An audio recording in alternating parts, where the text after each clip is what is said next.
ನಮಸ್ಕಾರ ಪ್ರಿಯ ವೀಕ್ಷಕರೇ, K J news India ವಾಹಿನಿಯಲ್ಲಿ ತಮಗೆಲ್ಲ ಸ್ವಾಗತ ಸುಸ್ವಾಗತ. ಮುಖ್ಯಾಂಶಗಳು: ನೀಲಿ ಧ್ವಜವನ್ನು ಸುಟ್ಟು ಅಪವಿತ್ರಗೊಳಿಸಿದ ಖಂಡನೀಯ ಘಟನೆ ಬೆಳಕಿಗೆ ಬಂದಿದೆ. ಧ್ವಜ ಸುಟ್ಟ ಘಟನೆಯ ಬಗ್ಗೆ ಪೊಲೀಸ್ ಅಧಿಕಾರಿಗಳಿಗೆ ತಿಳಿದಿತ್ತು ಮತ್ತು ಅಪರಾಧವನ್ನು ಮುಚ್ಚಿ ಹಾಕಲು ಪ್ರಯತ್ನಿಸುತ್ತಿದ್ದರು ಎಂದು ಆರೋಪಿಸಲಾಗಿದೆ. ವಾರ್ತೆಯ ವಿವರ. ಬೀದರ್ ಜಿಲ್ಲೆಯ ಹುಲಸೂರು ತಾಲೂಕಿನ ಗಡಿರೈಪಳ್ಳಿ ಗ್ರಾಮದಲ್ಲಿ ಇಂದು ಕೆಲವು ದುಷ್ಕರ್ಮಿಗಳು ದಲಿತ ಗುರುತಿನ ಸಂಕೇತವಾದ ನೀಲಿ ಧ್ವಜಕ್ಕೆ ಬೆಂಕಿ ಹಚ್ಚಿದ ಅತ್ಯಂತ ಖಂಡನೀಯ ಘಟನೆ ನಡೆದಿದ್ದು, ಈ ಘಟನೆಯು ಅಂಬೇಡ್ಕರ್ವಾದಿ ಸಹೋದರ ಸಹೋದರಿಯರ ಖಂಡನೆಗೆ ಕಾರಣವಾಗಿದೆ. ಕ್ಷಮಿಸಲಾಗದ ಈ ಘಟನೆಯು ಅಪರಾಧಿಗಳನ್ನು ಪೊಲೀಸ್ ಆಡಳಿತ ಬೆಂಬಲಿಸುತ್ತಿದೆ ಮತ್ತು ಪೊಲೀಸ್ ಅಧಿಕಾರಿಗಳಿಗೆ ಘಟನೆಯ ಬಗ್ಗೆ ತಿಳಿದಿದ್ದರೂ ಸಹ ಅಂಬೇಡ್ಕರ್ವಾದಿ ನಾಗರಿಕರು ಘಟನೆಯನ್ನು ಮರೆಮಾಡಿ ಆರೋಪಿಗಳನ್ನು ರಕ್ಷಿಸುತ್ತಿದ್ದಾರೆ ಎಂದು ಆರೋಪಿಸುತ್ತಾರೆ. ಈ ಘಟನೆಯು ಉದ್ವಿಗ್ನತೆಯ ವಾತಾವರಣವನ್ನು ಸೃಷ್ಟಿಸಿದೆ ಮತ್ತು ಅಂಬೇಡ್ಕರ್ ಸಿದ್ಧಾಂತದ ಸಹೋದರರು ಕಠಿಣ ಕ್ರಮ ಕೈಗೊಳ್ಳಬೇಕು ಮತ್ತು ಈ ದುಷ್ಕೃತ್ಯ ಅಪರಾಧಗಳಿಗೆ ಕಠಿಣ ಶಿಕ್ಷೆ ವಿಧಿಸಬೇಕು ಎಂದು ಒತ್ತಾಯಿಸಿದ್ದಾರೆ. ಸಂವಿಧಾನದ ಮೌಲ್ಯಗಳಲ್ಲಿ ನಮಗೆ ಅಚಲ ನಂಬಿಕೆ ಇದೆ ಮತ್ತು ಇಂತಹ ಘಟನೆಗಳು ಈ ಮೌಲ್ಯಗಳನ್ನು ಹಂತ ಹಂತವಾಗಿ ಅವಮಾನಿಸುತ್ತಿವೆ ಮತ್ತು ಇಂತಹ ಘಟನೆಗಳ ಅಪರಾಧಿಗಳಿಗೆ ಕಠಿಣ ಶಿಕ್ಷೆ ವಿಧಿಸಬೇಕೆಂದು ನಾಗರಿಕರು ತಮ್ಮ ಆಕ್ರೋಶವನ್ನು ವ್ಯಕ್ತಪಡಿಸಿದ್ದಾರೆ.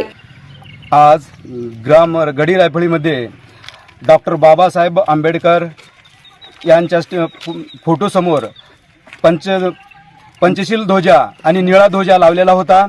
तरी गावातल्या कोणी हरामखोरांनी पंचशील ध्वजा आणि निळा ध्वजाला जाळ लावून त्या बाबासाहेबच्या ध्वजाचा अपमान केल्यामुळं या हरामखोरांना सक्त कडीची कडी सजा व्हावी अशी मी भारतीय दलित पॅंथरकडून मी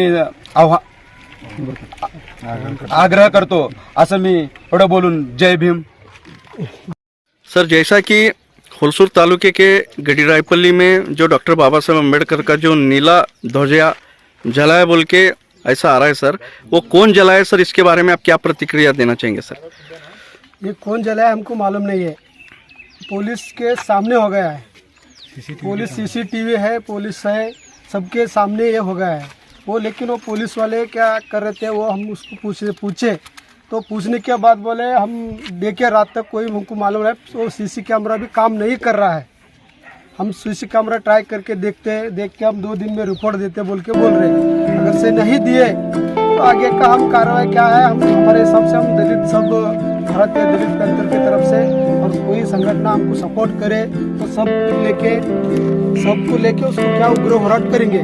पूरा हुलसूर तालुका, भालकी, हुमनाबाद का भी होंगे, पूरा कर्नाटक राज्य में का भी ऐसा अन्याय होगा बाबा साहब के ऊपर बोले तो वो हमारे ऊपर अन्याय जैसा है. हाँ, ये हमारे तरफ से हम सबको एक आह्वान देते हैं, इतना होराट करते बोल के हम एक दो बात करके जय भीम. ಜೈ ಭೀಮ್. ಇವತ್ತು ಗಡಿರಾಯಪಳ್ಳಿಯಲ್ಲಿ ಒಂದು ಘಟನೆ ಡಾಕ್ಟರ್ ಬಾಬಾ ಸಾಹೇಬ್ ಅಂಬೇಡ್ಕರ್ ಅವರಿಗೆ ಮತ್ತು ಪಂಚಶೀಲ ನೀಲ ಜೆಂಡಕ್ಕೆ ಅವಮಾನ ಮತ್ತು ಸುಡಲಾಗಿದೆ. ಅದು ವಿರುದ್ಧ ಇವತ್ತು ಸುಮಾರು ಸಂಘಟನೆಗಳು ಬಂದು ಇವತ್ತು ನಾವು ಪ್ರತಿಭಟನೆ ಮಾಡಿ ತಾಲೂಕಾಡಿ ಆಡಳಿತ ಮತ್ತು ಪೊಲೀಸ್ ಇಲಾಖೆ ಎಚ್ಚರ ಕೊಟ್ಟು ಈ ಕಿಡಿಗಳು ಯಾರೇ ಇರಲಿ ಈ ಕಿಡಿಗಳಿಗೆ ಕೂಡಲೇ ಬಂಧಿಸಬೇಕು. ಇವನಿಗೆ ಫಾಶಿ ಶಿಕ್ಷೆ ಕೊಡಬೇಕು ಮತ್ತೆ ಇವನ್ನ ತಡಿಪಾರು ಮಾಡಬೇಕು. ಹಾಗಾಗಿ ಇಲ್ಲಿ ಈ ಘಟನೆ ಸುಮಾರು 6 ತಿಂಗಳಿಂದ ಘಟನೆ ಈ ಊರಲ್ಲಿ ಅಶಾಂತಿಯನ್ನು ಅಧಿಕಾರಿಗಳ ನಿರ್ಲಕ್ಷ್ಯದಿಂದ ಈ ಊರಲ್ಲಿ ಈ ಊರಾಗ ಅಶಾಂತಿ ಉಂಟಾಗ್ಯದ. ಹಾಗಾಗಿ ಇಲ್ಲಿ ಪೊಲೀಸರ ಸ್ಕ್ವಾಡ್ ಇತ್ತು, ಸ್ಕ್ವಾಡ್ ಸಮ್ಮುಖದಲ್ಲೇ ಈ ಘಟನೆ ಆಗಿದೆ. ಆದ ಕಾರಣ ಪೊಲೀಸರ ನಿರ್ಲಕ್ಷ್ಯ ಕೂಡ ಇದೆ. ಇಲ್ಲಿ ಪೊಲೀಸ್ ಇಲಾಖೆಯಿಂದ ನಿರ್ಲಕ್ಷ್ಯ ಇದೆ ಮತ್ತು ಕ್ಯಾಮ್ರಾ ಇರ್ಲಕ್ಕಾಗಿ ಕೂಡ ಕ್ಯಾಮ್ರಾ ಒಂದು 20 ಫೀಟಲ್ಲೇ ಕ್ಯಾಮ್ರಾ ಇದೆ ಅಂದ್ರೂ ಕೂಡ ಅವ್ರಿಗೆ ಅಂಜಿಕೆ ಇಲ್ಲ, ಅವ್ರಿಗೆ ಕಾನೂನು ಭಯ ಇಲ್ಲ. ಆ ಕಿಡಿಗೇಡಿಗೆ ಕೂಡಲೇ ಬಂಧಿಸಬೇಕು. ಪ್ರತಿಭಟನೆ ಮೂಲಕ ಪ್ರತಿಯೊಬ್ಬರು ನಾವು ಇವತ್ತು ಎಚ್ಚರಿಕೆ ಕೊಟ್ಟಿದ್ದೇವೆ. ಸುಮಾರು 8-10 ಸಂಘಟನೆಗಳು ಪದಾಧಿಕಾರಿಗಳು ಬಂದು ಸುಮಾರು ಹಳ್ಳಿಗಳಿಂದ ಯುವಕರು ಬಂದು ನಾವು ಪೊಲೀಸರು ನಮಗೆ ಆಶ್ವಾಸನೆ ಕೊಟ್ಟಿದ್ದಾರೆ, ಈ 48 ಗಂಟೆಯಲ್ಲಿ ಅಪರಾಧ ಹಿಡಿತೀವಿ ಮತ್ತು ಈ ಅವನ್ನ ಶಿಕ್ಷೆಗೆ ಒಳಗೆ ಹಾಕ್ತೀವಿ. ಇಲ್ಲ ಅಂದರೆ ನಮಗೆ ನಾವೇ ಹೇಳಿದ್ರೆ 48 ಗಂಟೆಯಲ್ಲಿ ಅವ್ನಿಗೆ ಹಿಡಿದಿಲ್ಲ ಅಂದರೆ ನಾವು ಉಗ್ರ ಹೋರಾಟ ಮಾಡ್ತೀವಿ ಅಂತ ಹೇಳಿದೆವು. ಹಾಗಾಗಿ ಈಗ ನಮಗೂ ಬಾಬಾ ಸಾಹೇಬ್ ಅಂಬೇಡ್ಕರ್ ಅವರಿಗೆ ಅವಮಾನ ನಾವು ಯಾರೂ ಸಹಿಸಲ್ಲ, ಯಾವ ಸಂಘಟನೆಗಳು ಸಹಿಸಲ್ಲ, ಯಾವ ದೇಶದಲ್ಲಿ ಮಾನವ ಕುಲ ಹುಟ್ಟು ಯಾರು ಕೂಡ ಬಾಬಾ ಸಾಹೇಬ್ ಅಪಮಾನ ಸಹಿಸಲಿಕ್ಕಾಗಲ್ಲ. ಹಾಗಾಗಿ ಉಗ್ರ ಹೋರಾಟ ಮಾಡ್ತೇವೆ ನಾವು ಅಂತ ಹೇಳ್ತಾರೆ. तम ಹೆಸರು ಸರ್? ಸಂದೀಪ್ ಮುಖಿಂದೆ, ಯಾವ ಸಂಘಟನೆ ಅವರು? ग्राम क्रांति सैनिक। सर आपका नाम सर?